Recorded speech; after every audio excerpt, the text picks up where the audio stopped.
South India shopping mall ప్రముఖ సినీ తార కుమారి శ్రీలీల గారిచే December 12న గొప్ప ప్రారంభం. ప్రముఖ సీనియర్ నటుడు మోహన్ బాబు కుటుంబంలో గొడవలు చెలరేగాయంటూ ఆదివారం ఉదయం పుకార్లొచ్చాయి. ఇంతేకాదు మంచు మనోజ్, మోహన్ బాబు తండ్రి కొడుకులు ఒకరిపై ఒకరు దాడి చేసుకున్నారనే వార్తలు లేకపోలేదు.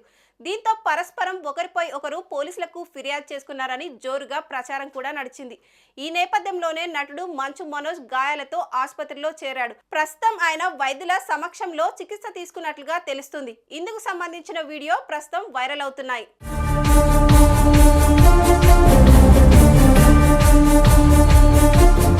నటుడు మంచు మనోజ్ కు గాయాలైనట్లుగా తెలుస్తుంది. దీంతో ఆయన ఆదివారం సాయంత్రం తన భార్యతో కలిసి బంజారాహిల్స్ లోని ఓ ఆసుపత్రిలో చేరాడు. పరీక్షించిన వైద్యులు మనోజ్ కు చికిత్స అందిస్తున్నారు. ఆయన కాలికి, మెడకి స్వల్పంగా గాయాలైనట్లుగా కనిపిస్తుంది.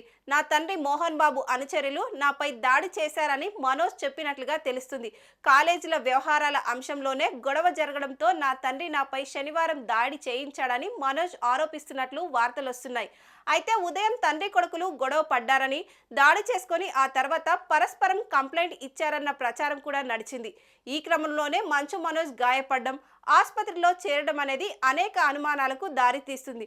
మరి దీని వెనకాల అసలేం జరిగిందనేది తెలియాల్సి ఉంది.